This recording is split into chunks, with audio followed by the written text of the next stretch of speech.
atu i le nei tae au si mai lau whaafonga o talafo ala Radio Samoa.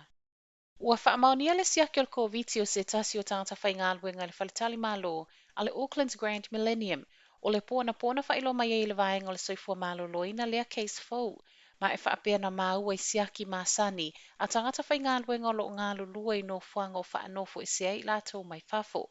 I whaamtalanga watu ina mai, o lo atangia mai e le whaalongo ina ma wa ai o au ngol fulu i lea tangata whaingaluenga. Ma e tu whaatasia tala o le tae au o lo whaanofo i sea le ua whaamaonia lo na siaki ma lo na a inga i lo lātou whale au kilani e ono au ina atu whatali ma lo le Chet Park i le so tu samtala le tio New Zealand. E le o mauti no fo i le taimi nei, po o le mea ua uma na whaia lo na tui o le COVID, ma ele i whailo ina mai fo i no fuanga na sia i le ua whaamaonia lo na siaki. O lo talia se si whamtalanga au ili mai le soifua malo loina i le so, a o talia i fo iso enga ale genome sequencing. Ai mo le nei lava aso, o le aso le nei o le tausanga te aluai na tu wai New Zealand i la naulua i lockdown.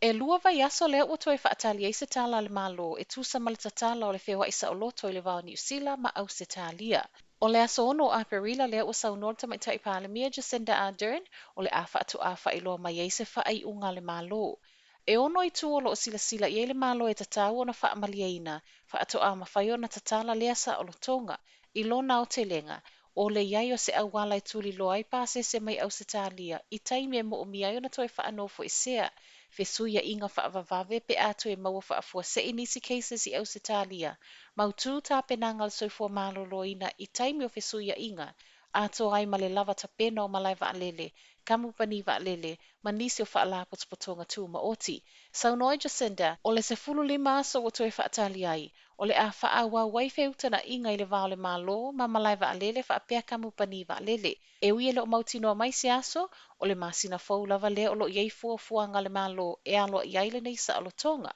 Pe ale to e wha lave mai nisi cases for will community i to tono New Zealand, wha apea au se talia.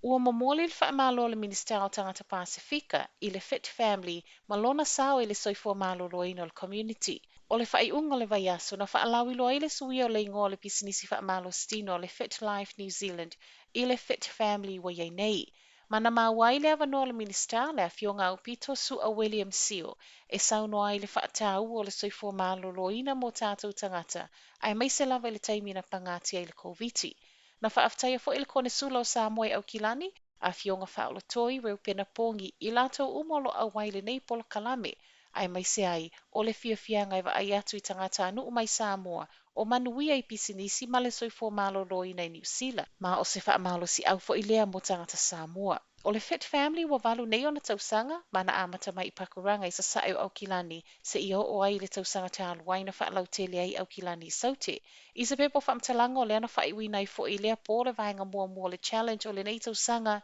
ma utatala nei lea wanoa mo so se ta se fia awai, ai le i amtalia le isi challenge lo na lua, i lea songa fua le vai aso a sau. E fōlinga mai wa le whaitau vai aso, po o sina taimi puu, lea o loono no fwai nisi i whaletali malo i lalo le emergency housing, ai o silia ma le afa tausanga, pe tausanga foi. E la talata le valu se lau tangata no nofo i whaletali malo, mo le silia ma le ono masina, a o nisi wa silia ma le tasi tausanga, o no nofo pe i whaletali malo i lalo le feso soani o lo ototongi le malo, ta wala mai le emergency housing. O le emergency housing o se feso soani o lo ototongi na i le malo whaletali malo, e no nofo i latou a o tausa i lia whale mautotongi, ma i whaamomaunga na tau a au le news hub, o lo o sawa i tutonu o le tolu masina wha ai uina ia te se mo le tausanga te aluai. E tasi le afe ma le lua i la tausa no nofo i whaletali malo, mo le tolu masina e o atu le ono masina. Ai ono se lau fitus funa le lua i latou, sa no nofo i nei nofoanga mo le ono masina, anga i atu le tasi le tausanga. Ai se lau lua se fulu i latou, o si lia ma le tausanga. A o tu o iai e tu ngai le umi wha apeai matupe o lo wha aluinai, o tālu tamai tai palemia, Jacinda Ardern, e sili atu lea nai lo le nofo i tutono le taavale.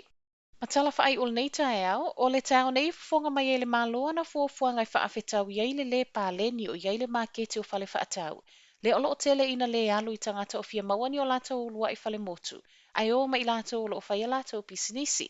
O property investors po i lato nei e whaatau ina whale ma le wha moe moe e toi inivesi, o loa vele tele o sea tangata whaatau whale le maketi o whale, ma alu ai pe i lunga le tau o whale whaatau. O le nei mata upolo o awhiwhi mai fuafuanga le malo mo whale, ma ua whailoa tamai taipale Mia Jacinda Ardern, ua whai lava si sawa sawa le tau o whale whaatu sai tupe maua, ma ua atangi ai le whaawhaingata, o na maua ni whale mo tangata o fia whaatau ni o lato ulua i whale motu. A o talia le whailo mai o nei fuafuanga wa lapa tai Jacinda,